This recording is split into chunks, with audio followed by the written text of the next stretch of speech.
Hello నమస్తే welcome back our channel. నేను మీ విజయలక్ష్మి అండి. ఈరోజు మనం సౌత్ ఇండియన్ బ్రేక్ఫాస్ట్ ఇడ్లీని అయితే ప్రిపేర్ చేసుకుందామండి. స్మూత్గా ఉండే ఇడ్లీ రవ్వతో అనమాట.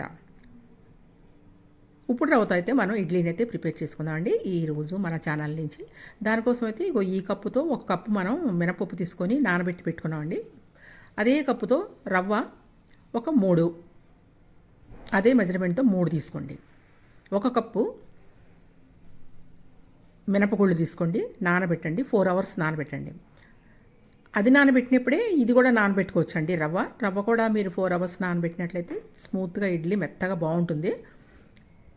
ఇట్లా కడిగి నానబెట్టుకోండి. ఒక 5-6 సార్లు రవ్వని బాగా కడిగి నానబెట్టుకొని ఈ 2 పక్కన పెట్టుకోండి. ఒక 4 అవర్స్ మాత్రం మీరు మినపగుళ్ళు నానాల్సిన అవసరం ఉంటుంది. అలా నానబెట్టుకున్న తర్వాత దాన్ని మనం గ్రైండ్ చేసుకుందాం. గ్రైండర్లో వేసి గ్రైండ్ చేసుకుంటే ఇడ్లీ బాగుంటుందండి. మిక్సీలో కూడా బాగుంటుంది, కానీ మిక్సీలో కంటే గ్రైండర్లో చాలా బాగుంటుంది. ఇదిగోండి, ఇప్పుడైతే మనం ఒక 5-6 సార్లు రవ్వనైతే బాగా క్లీన్ చేసుకొని దాన్ని అయితే పక్కనైతే పెట్టుకుందాం. అయిపోయిందండి, 4 అవర్స్ అయిపోయింది. 4 అవర్స్ అయిన తర్వాత మనం గ్రైండ్ చేసుకుందాము.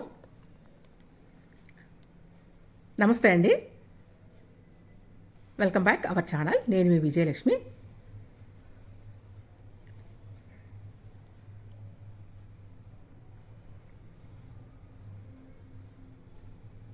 ఇప్పుడైతే మనం మొత్తం వేసేసి మనం నానబెట్టుకున్న మినపగుళ్ళు వేసేసి కొంచెం అదే వాటర్ యూజ్ చేసుకోండి. కడిగి మీరు నానబెట్టుకుంటారు కాబట్టి ఆ వాటర్ని మీరు యూజ్ చేసుకోవచ్చు. అది పారిపోయాల్సిన అవసరం అయితే లేదు. ఇప్పుడు మెత్తగా గ్రైండ్ చేసుకోండి ఇడ్లీకి.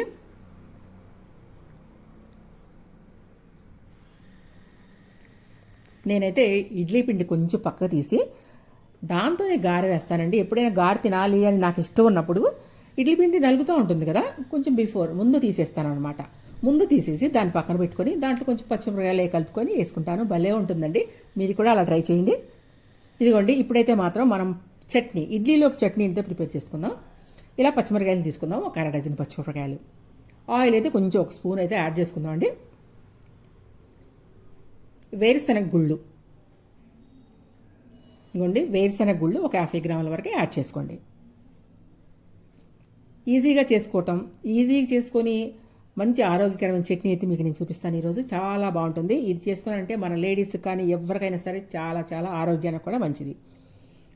ఇట్లా మీరు వేయించుకోండి. మినపగుళ్ళు, పల్లీలు వేగిన తర్వాత పచ్చిమిరకాయలు, ఇంకా దీంట్లో మీరు ఏం వేయక్కర్లేదండి. చింతపండు ఏం వేయాల్సిన అవసరం ఉండదు. ఇలా చేసుకుంటే కమ్మనైన చట్నీ రెడీ అయిపోతుంది అనమాట. ఇప్పుడు నువ్వులు, ఇంకోండి ఒక గరిటె నువ్వులు వేసుకోండి. నువ్వులు తింటే మన లేడీస్కి ఆరోగ్యానికి చాలా మంచిది కాబట్టి మనమైతే నువ్వుల్ని ఈ విధంగా అయితే ఇలా కూడా తీసుకోవచ్చు చట్నీల్లో. ఇప్పుడు ఈ చట్నీ కమ్మదనం పెరుగుతుంది.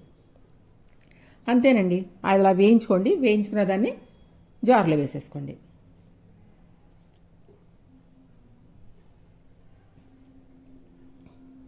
మీరు ఇట్లా జార్లో వేసినట్లయితే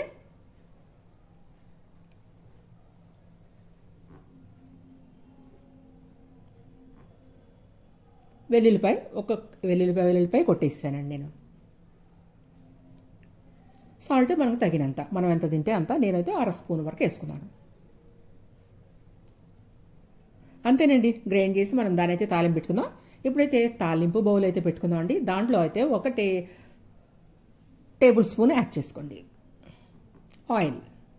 ఈ విధంగా ఆయిల్ హీట్ అయిన తర్వాత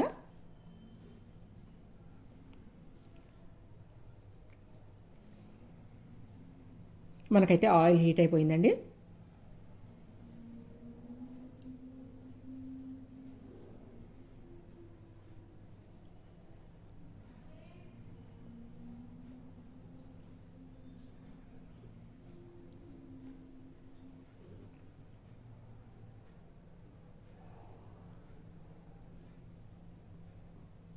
ఆయిల్ హీట్ అయిన తర్వాత మిరపకాయలు 2 వేసుకోండి. జీలకర్ర కొంచెం వేసుకోండి. మినపగుళ్ళు ఒక 1/2 స్పూన్ వరకు వేసుకోండి. ఆవాలు ఒక 1/2 స్పూన్ వేసుకోండి.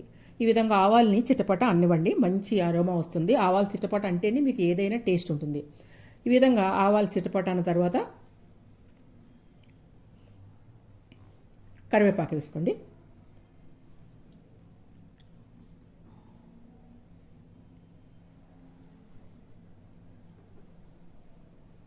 ఈ విధంగా కరివేపాకునైతే మీరు ఒక గుప్పుడు కరివేపాకును వేసుకోండి. కరివేపాకు వేసేటప్పుడు ముక్కలు కోసి వేసుకోండి. కరివేపాకు బాగా వేయొద్దు, తీసి పక్కన పెడతారండి. మీరు ముక్కలు కోసినట్లయితే మీరు తినేస్తారు, వాళ్ళు గొంతులు వెళ్ళిపోతుంది అనమాట.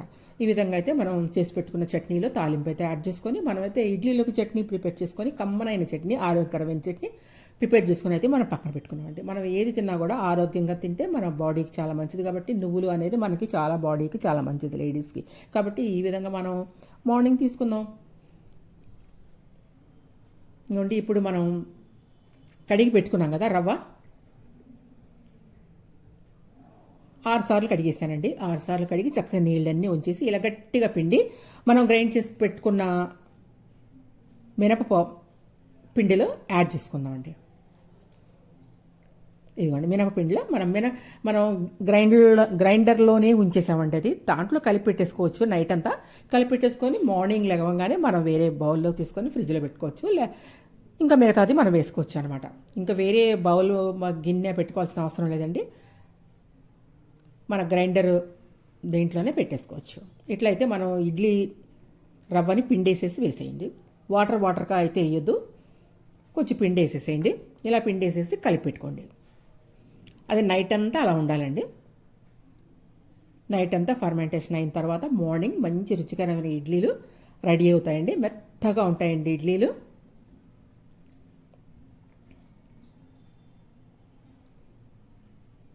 మనకి ఫర్మెంటేషన్ అవుతుంది కాబట్టి మినప్పిండి, ఈ రవ్వ అంతా మనకి గట్టు కూడా చాలా మంచిదండి. ఇది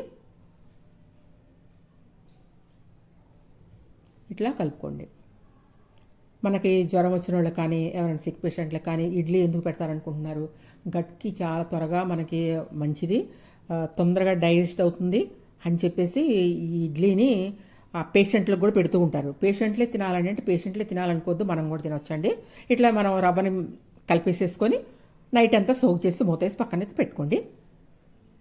అంతేనండి, మనం ఇడ్లీ పిండిని మనం రెడీ చేసి అయితే పక్కనైతే పెట్టేసుకున్నాం. ఇదిగోండి మార్నింగ్ లేసేలోటికి ఇలా ఉందన్నమాట. ఇప్పుడు కొంచెం తీసుకొని మనం ఒక గిన్నెలో వేసుకుందాం. మొత్తంలో సాల్ట్ కలిపామనుకోండి అది మనకి పులుపు వచ్చేస్తుంది. కాబట్టి మనకి ఎంత కావాలో అంత తీసుకొని కొంచెం సాల్ట్ కలుపుకొని మనం ఇడ్లీస్ వేసుకుందాము. మిగతాది మనం ఏదైనా కంటైనర్లో పెట్టుకొని మిక్సీలో పెట్టుకోండి. సారీ అండి, ఫ్రిడ్జ్లో నాకు మైండ్ పోతుంది కొంచెం. ఫ్రిడ్జ్లో పెట్టుకోండి. ఫ్రిడ్జ్లో పెట్టుకుంటే మీది 3, 4, 5, 6 రోజులు కూడా వేసుకోవచ్చు. సాల్ట్ అయితే నేను యాడ్ చేశానండి. ఒక పావు కంటే ఇంకా తక్కువ యాడ్ చేశాను. సాల్ట్ తక్కువ యాడ్ చేశాను ఎందుకంటే చట్నీలో కూడా సాల్ట్ ఉంటుంది కాబట్టి. ఇట్లా బాగా కలుపుకొని మనం చక్కగా మెత్తనైన మెరమెరలాడే ఇడ్లీలు చూసారు కదా, మనం రెడీ చేసుకుందాం. ఇప్పుడు south Indian breakfast idli ready అయిపోతుంది మనకి. చాలామందికి ఎర్లీ మార్నింగ్ బ్రేక్ఫాస్ట్ చేసే అలవాటు ఉంటుంది, కొంతమందికి అలవాటు ఉంటుంది. అలవాటు ఉన్నవాళ్ళు, తినాలి అనుకున్న వాళ్ళు తప్పకుండా అయితే ఈ ఇడ్లీని అయితే మీరు ఈ విధంగా రెడీ చేసుకున్నట్లయితే మెత్తనైన ఇడ్లీలు సౌత్ ఇండియన్ బ్రేక్ఫాస్ట్ మనకైతే రెడీ అయిపోతుందండి. ఇంకెందుకంటే ఆలస్యం, మీరు కూడా ఈ విధంగా ఇడ్లీ వేసుకోండి. ఇదిగోండి ఇప్పుడు చూసారు కదా, మీకు చక్కగా ఇడ్లీస్ ఇలా వేసేసుకోండి. గిన్నెలు ఎన్ని గిన్నెల్లో కావాలంటే అన్ని గిన్నెల్లో ఇడ్లీ వేసేసుకొని చక్కగా ఒక చిన్న కుక్కర్ తీసుకోండి. దాంట్లో ఒక గ్లాస్ వాటర్ పోసుకోండి. ఈ గిన్నెలు దాంట్లో దించేసేసి లిడ్ క్లోజ్ చేసి విజిల్ పెట్టకుండా 7 నిమిషాలు ఉంచండి. అలా పెట్టుకోండి. మీరు చూస్తారని తీసి మళ్ళీ పెట్టానండి నేను. ఇప్పుడైతే లిడ్ అయితే క్లోజ్ చేయండి. విజిల్ అయితే పెట్టద్దు. 7 మినిట్స్ సిమ్లో పెట్టి ఉంచుకున్నా అయిపోతుంది మనకి. మీడియం ఫ్లేమ్లో పెట్టినా అయిపోతుంది. ఇదిగోండి మీడియం ఫ్లేమ్లో పెట్టుకోండి. ఇదిగోండి ఇడ్లీ అయితే మనకు రెడీ అయిపోయింది. ఇప్పుడు ఇడ్లీలు తీసుకొని మనం సర్వ్ చేసుకొని మరి బ్రేక్ఫాస్ట్ అయితే చేద్దామండి. సూపర్గా మెత్తని అయిన ఇడ్లీలు అనమాట. చట్నీ మనం చేసి పెట్టుకున్న నువ్వుల చట్నీ, పల్లి నువ్వుల చట్నీ, తర్వాత ఇడ్లీస్ కూడా మనం సర్వ్ చేసుకుందాం. నేను చెప్పాను కదా, నాకు ఎప్పుడు ఏంటంటే అలవాటు, ఇడ్లీ వేసుకున్న రోజున కొంచెం అది నలుగుతున్నప్పుడు బిఫోర్ కొంచెం పిండి తీసుకుంటారనమాట. తీసుకొని దాంట్లో పచ్చిమిరపకాయలు, తర్వాత అల్లము మిక్స్ చేసి కలుపుకుంటాను. కలుపుకొని దాన్ని 4 గారెలు వేసుకుంటానబ్బా, చాలా బాగుంటుంది. మీరు కూడా అలా ట్రై చేయండి ఒకసారి నా వీడియోని చూసి. ఎవరైనా నా కొత్తగా చూస్తున్నారనుకోండి, నా వీడియోని తప్పకుండా అయితే లైక్ చేయండి. ముందు సబ్స్క్రైబ్ చేసుకోండి, సబ్స్క్రైబ్ చేసుకొని లైక్ చేయండి. పక్కన ఉన్న బెల్ ఐకాన్ అయితే క్లిక్ చేసినట్టయితే నేను పెట్టిన ప్రతి వీడియో కూడా మీకైతే అప్డేట్గా వస్తుందండి. తప్పకుండా అయితే స్మాల్ రిక్వెస్ట్, మీరైతే లైక్ చేయండి. థ్యాంక్ యూ అండి. Thank you watching my video. Bye.